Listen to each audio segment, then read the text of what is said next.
Trump has ordered series of prisoners' execution in his final days in office. Donald Trump has ordered series of federal executions even as his days in the White House come to an end. The Trump administration, together with the Justice Department, has scheduled 5 prisoner executions before President-elect Joe Biden's 20th January inauguration, breaking the 130-year-old precedent of halting prisoners' execution during a presidential transition. And if all executions take place, Trump will be the country's most prolific execution president in more than a century, overseeing the execution of 13 death row inmates since 2020 July. According to the Justice Department, the 5 executions are to begin this week, starting with 40-year-old Brandon Bernard and 56-year-old Alfred Bogus. They are both scheduled to be put to death at a penitentiary in Detroit, Indiana.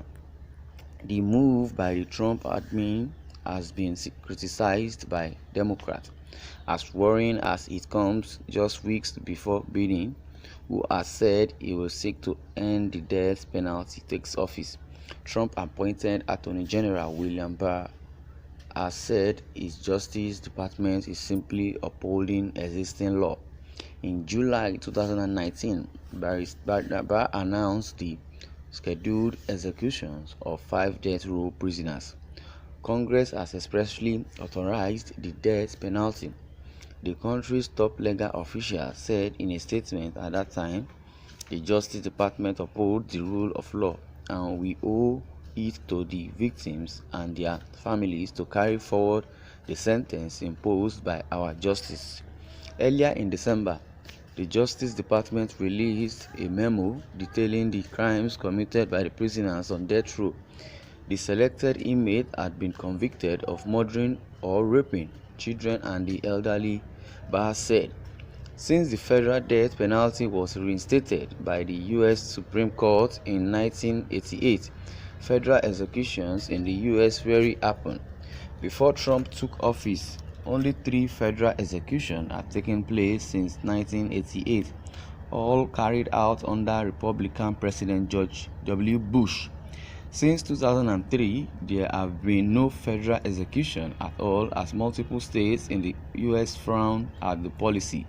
If the executions of Brandon Bernard and Alfred Bogus go ahead as scheduled, the 10 inmates executed in 2020 will bring a single-year total unmatched in modern history. We would have to go back to 1896 to find another year where there were 10 or more executions, said Ngozi Ndule, director of research at the Non-Partisan Death Penalty Information Center. In an interview with Associated Press, Mr. Barr defended the post-election executions and said he would likely schedule more before he leaves the Justice Department. "I think the way to stop the death penalty is to repeal the death penalty," he said. "But if you ask juries to impose it, then it should be carried out."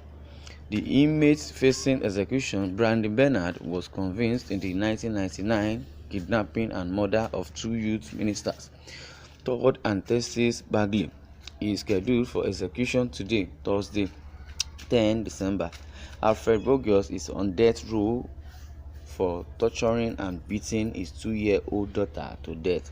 He is scheduled for execution on 11 December.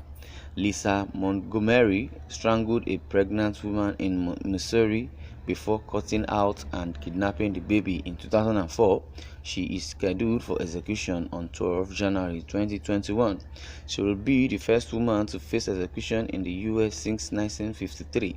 Corey Johnson was convicted for the murder of 7 people related to his involvement with the drug trade in Richmond, Virginia. His execution is scheduled for 14 January.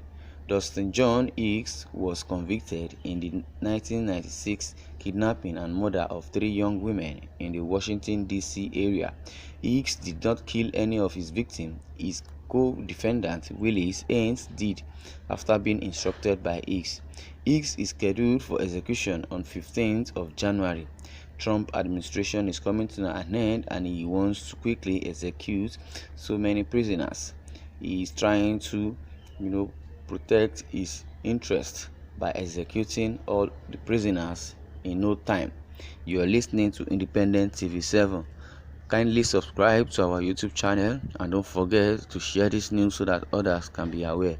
You are listening once again to Independent TV 7. Thanks for listening.